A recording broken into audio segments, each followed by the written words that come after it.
This stage called your life. Of course, everyone is familiar with the idea of a movie or a theater show, TV series. It doesn't matter. Unless you've been living under a rock in this day and age, we're all familiar with these phenomena.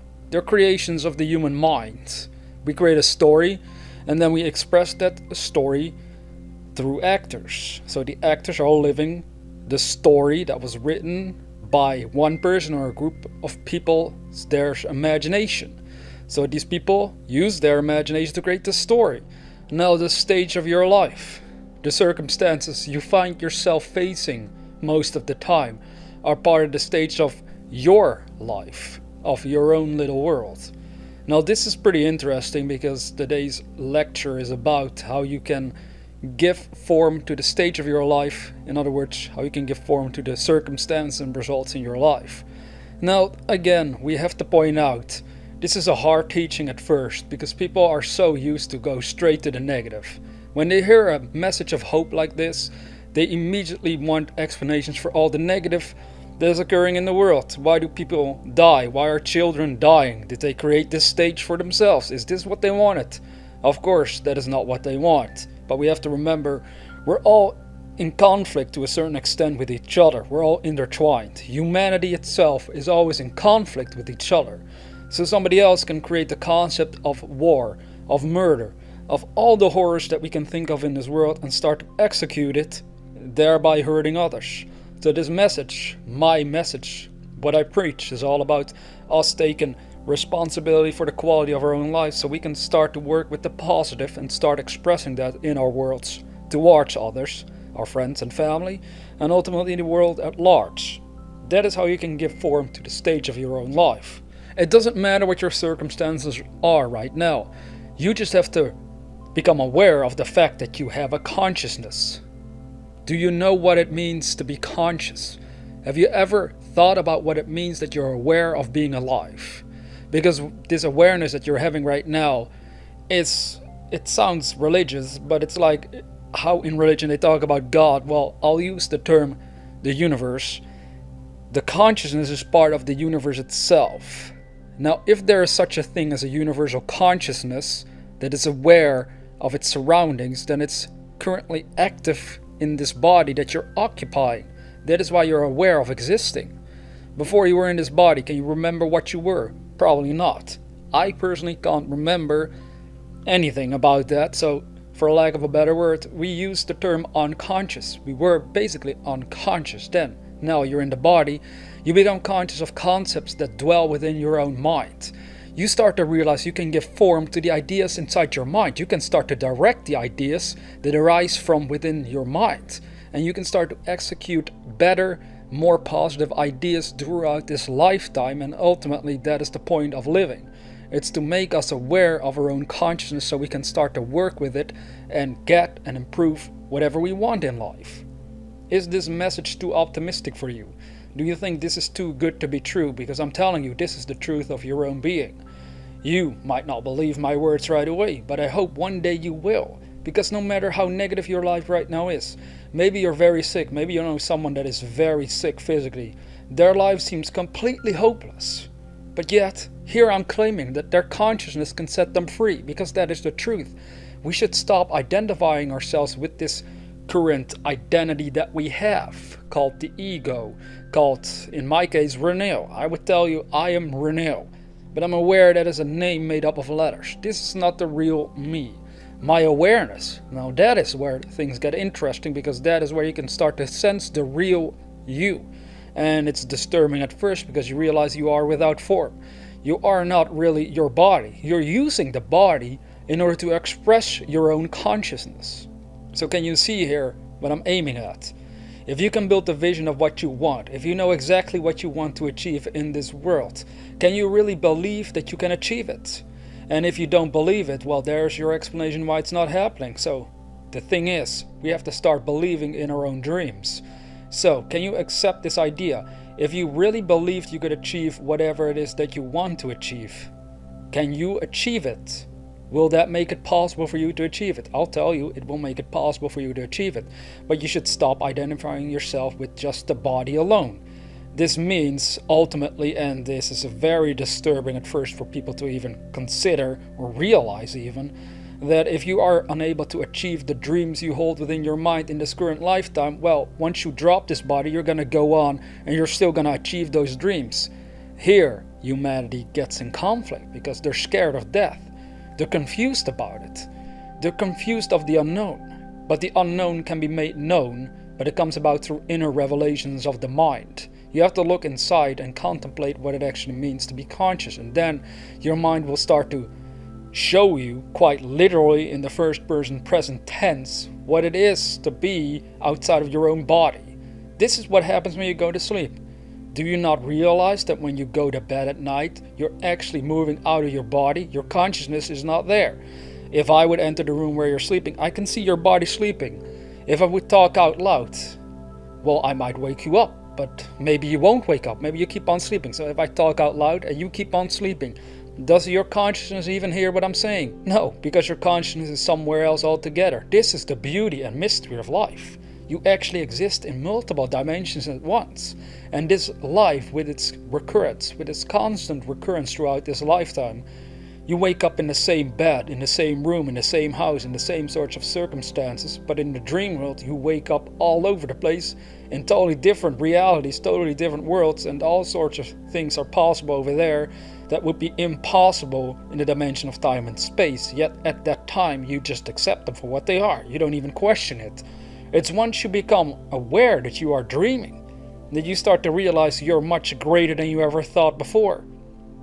You realize your consciousness is much more powerful than you ever realized before that point in time. Because before that you might have identified only with the body, only with what you were named by your parents, only by what society knows you and calls you. But is that the real you? Do you honestly believe that that is the only aspect to you and your life? Because this stage called your life is yours for the taking. It's yours to direct. You are the director of your own mind. Nobody else can direct your mind unless you let them. And unfortunately, we have been letting others direct our minds, and more often than not, other people are also ignorant about their own potential, about their own consciousness, so they're also working with only negative concepts and throwing that in our direction, either by their words or by their actions, and we respond, we react to that. And so we all get into this cycle of negativity, but then sometimes individuals break free from that cycle, and that is when they start to see a totally different world of potentiality that lie dormant within the minds of mankind. That is what I'm talking about. You can go beyond your own circumstances if you know that you can do it. If you're not aware that you can even do this, well, how would you do it? You won't. You will still identify with the body. But when you go to sleep at night, try to remember it tomorrow. After you went to sleep the upcoming night, try to remember what you dreamt about. And then realize this actually took place in another part of your own being that was not even tied to this body at all. It is occupying this body, your consciousness, but it is not the body itself. Because if it were the case, then your body would also enter that dream world, and if you go to sleep and people would see you go to sleep, they would suddenly see you vanish into thin air because you're totally somewhere else when you're dreaming. Can you see how mysterious this actually is? But it holds a great power of liberating ourselves from all of our worries and suffering that we experience throughout this lifetime. Because whatever happens to you right now in this lifetime, whether you're sick, whether you're poor, whether you're struggling, whether you're heartbroken, whatever it is, it's all part of this dimension of time and space, and it's just one aspect of your own being. You don't have to just identify with it, because there are more aspects that are much more interesting to you that you should start to observe and work with. They exist within your own mind. They're hidden inside your own consciousness. Don't just dismiss your own power to cause creation. When somebody tells you you can create the sort of life that you want, be very observant of your own reaction to that statement within the depths of your own being. Do you actually believe that, or do you think it's nonsense? And if it's nonsense, why do you think it is nonsense? And then you realize you start to measure it according to the physical side of life. You start to measure it according to the identity you now hold while you're in this world right now. But this world right now is not the real truth of who you are. The physical world is a reflection of the concepts that mankind is expressing. Society is a concept of the mind. Whenever somebody achieves great success, it is a concept that existed within their minds. Whether they were conscious of this or not doesn't really matter. Some people unconsciously become very successful, very happy, very fulfilled in life, but they can't explain why it happened. Now others, they live a very negative life, but again, we can see the negativity is actually a reflection of their state of mind. So that negativity that gets expressed on the physical side of life can always be traced back to an invisible cause. And that invisible cause is called consciousness, or the mind, or your awareness. So pay attention to what you are aware of throughout your days. Is it something negative or is it something positive? Are you actually directing your awareness? Are you trying to deliberately start to work with positive concepts that you first build in the mind, and then you let those concepts dominate? You let them influence your own being, your own feelings. That is when you start to realize, you start to express a different way. You start to behave differently, and as your behavior starts to shift, you'll notice your results start to change as well. They will literally change, but they might change in a different way than you were expecting. So don't just expect it to happen in a specific manner. Don't just expect certain people to suddenly accept you for who you are, for example. If you are surrounded by negative people and you start to become very positive, don't just assume they will become positive all of a sudden, because they might still be negative, and then you might feel tempted to go back to your own negative state. But you should start persisting in the positive states of mind, and then you'll discover you'll meet new people along the road, down the road called life itself. So the characters of the stage of your life are starting to change around. It happens all the time. Can't you remember you had friends in the past who you now never talk to, or whom you've never seen for many years? Well, at one point they were at the same level as your own thinking, and you guys were in harmony with each other, but now you're a different being. And depending on the sort of being you are, you'll also attract certain individuals into your life. That is how you can shift everything. The health of your body can be shifted by this concept. But again, if you're very sick and you start to work with the idea, what would health mean to me? Can I actually imagine being healthy? And if I can imagine that, which you can if you really make the effort to imagine it, well, can that imagination, can that idea of health really make me healthy on the physical side? Well, at first you realize your body's still sick. And this is where the conflict starts. This is where it gets really tough for ourselves. Because we are literally asking you to simply believe in your own imagination. And then as you're doing that, it starts to influence the physical side of life. Now maybe your physical body is already too sick for it to be ever healthy again. You know what happens then? Well, when you drop the body, you're in a healthy body all over again. Unless you still dream and believe you're a sick person, you might enter a different dimension of your being and be sick all over again, and you don't even realize you died. Can you imagine that?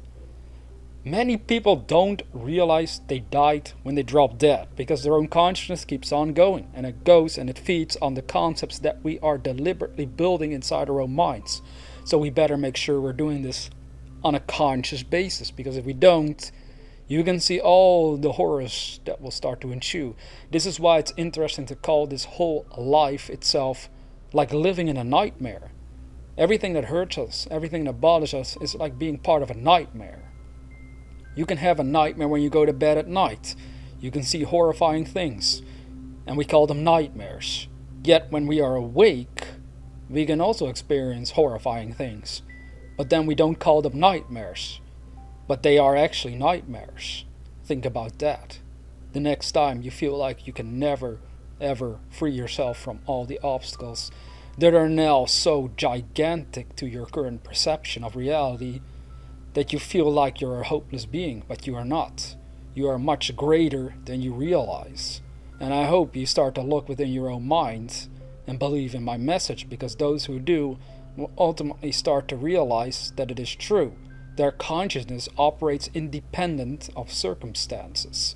And since that is the truth, it also means there's much more possible for you than you ever realized up until this point in life.